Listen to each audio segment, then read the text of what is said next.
I want you to know that I'm extremely proud of the class that we're bringing in. The effort from this building. There's a bunch of different opportunities for guys to do work and support and a recruiting effort. And we had whether it was guys that sat on the back wall and did recruiting as a senior analyst or as an analyst.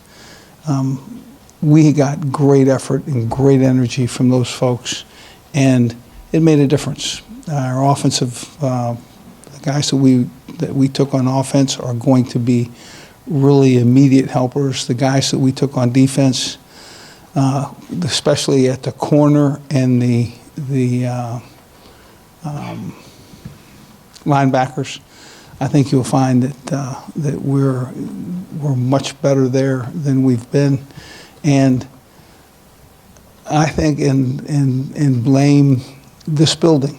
This building is right now a very functioning team, whether it's recruiting, whether it's weight strength, whether it's everybody in this building recruits well. And we're excited that this class is going to be a real capable class. So, any questions? If you have a question, please raise your hand. Les, every player that you guys have announced so far is from the high school level. Why is that, I guess, important for you? The high school player gets 4 years. Okay, it's pretty simple. The junior college guy, it's 2, sometimes 3, but more than likely 2. And what we're looking for is that guy that's going to be able to make a commitment over time and improve, get involved with the system, stay with the system, and come out the other end a much better player. If you have a question, please raise your hand and we'll bring you a mic.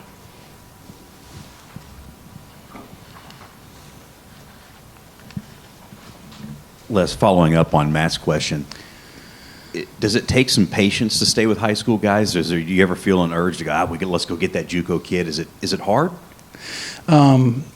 It depends on how severe the need is. If there's a guy that fits you specifically, and something, maybe a quarterback, maybe a wide receiver, some real specific skill that you have to have and you don't have on your team, we understand. But we're not building that way, and that doesn't appeal to us. What appeals to us is the opportunity for that guy to come on campus, improve, take steps, take time. 2 years, he's probably played at least a piece of one of those 2, and then now he's got 2 solid years left to play, and that is, to me, the recipe for success here.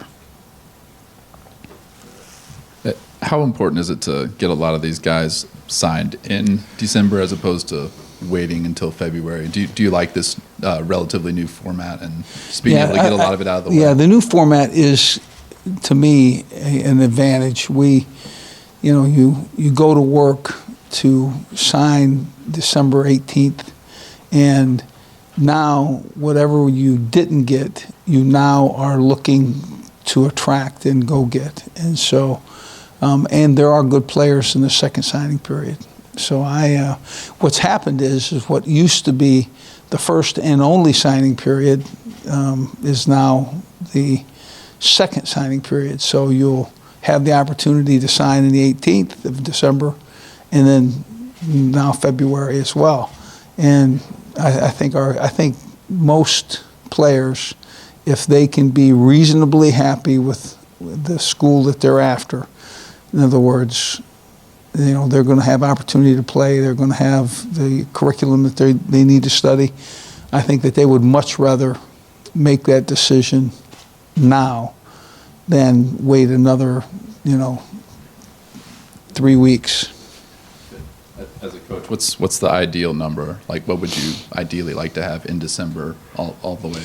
I'd like to have exactly who I wanted in December, every December, first of all. And then, but if there's an offensive tackle that's, not necessarily signed, and he's looking for a spot where they can get a great education and an opportunity at being coached by our coaches, et cetera, then we'll certainly entertain that second spot. But I'm not. I like the first spot to know where you're at, and then right now we could possibly want 2 players, and then maybe not. So there's some guys that we have signed, and you don't know that they've signed, and we can't let it out because it's their responsibility to make that determination, not ours. Okay, so if we had an extra 2, we'd be shopping for a very specific style of team. Are there guys that you all signed today that you feel like you need to come in and contribute next year? Like guys that you need to be on that 2 deep and making an impact next season? Yeah, you're saying, we need, and when we looked and recruited, we looked for those guys that could come in and make really immediate impact. And with that being said, your offensive line, you got 2 big tackles, you got a guy who could play guard or tackle, you got a center, and we're going to need those guys. We'd probably need some more if we came to a position where we were looking at some good tackle style guys. We'd like to do that as we come forward, as we go into the next signing period, or maybe some defensive linemen. We really would like to latch on to a couple guys that could run, had the ability to play multiple positions, etc. Chris? Coach, is there anybody on this list who was a particularly dramatic story in getting him to sign, or particularly satisfying signing? Is there a personal angle that we could highlight in this? Yeah. There's there are a number of stories, but I'll tell you the Karan Prutney story. Okay. We think he's a 55-meter champion in the state of Virginia. He's a 100-meter runner. He's got great speed, his toughness, and he's a wonderful man. Okay, we went through the school and we found out that there's not a guy in that school, not a female teacher, who just doesn't think the world of the guy as a student.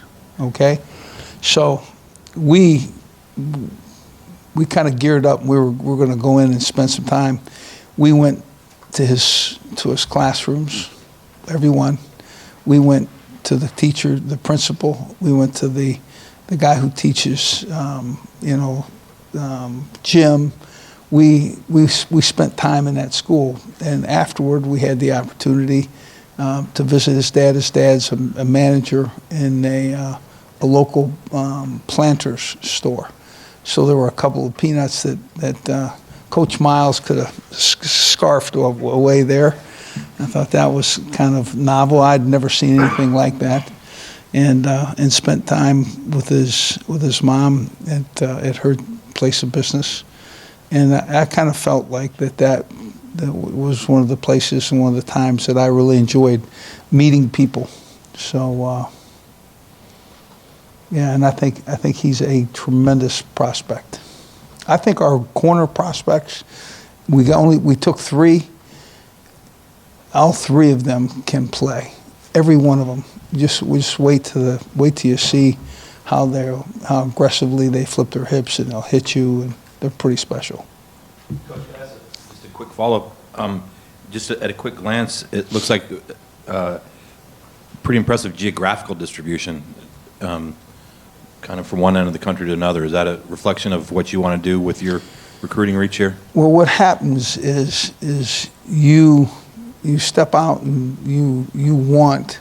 I mean, we want to recruit the state of Kansas, period, and we recruited a guy in Missouri, and so I mean we want the Kansas footprint, but it's easy for us to go to Texas at times, and we have nice ties there, and it's certainly football's tremendously important there, and so we'll kind of go south as well, but we went both Oklahoma and Texas in that kind of region, and it's a nice drive from Kansas to Oklahoma. It's something that the mom and dad can watch that son, play and participate.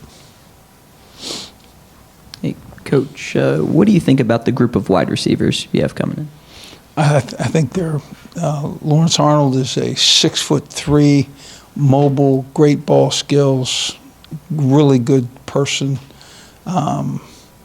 Malik Johnson has got tremendous speed, just down the field speed, and he'll play a slot, but they'll have a difficult time covering him.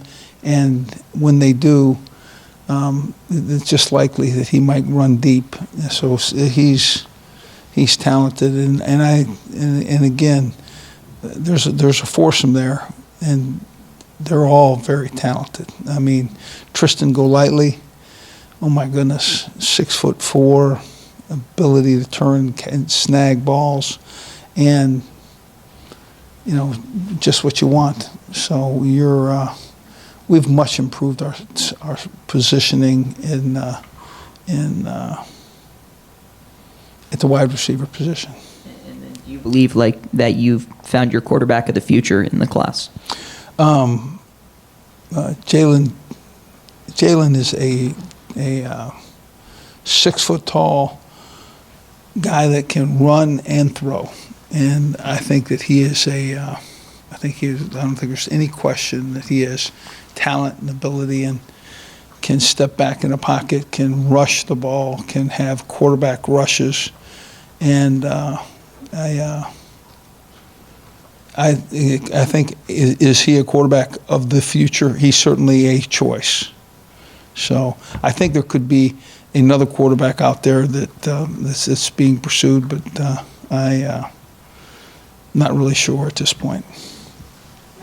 Can you just speak to I know Jeff Long talked about investing more this year in resources. Can you just talk about the tangible ways that showed up in this recruiting class, and just the added resources that we might not have had in the past? The indoor facility, as an example, is every young man that we recruited at some part of time during recruitment spent a significant amount of time in the indoor facility, okay? They thought it was phenomenal. Music, the ability to play a light show, what will eventually be a placard of, large jumbotrons, if you will, inside jumbotrons.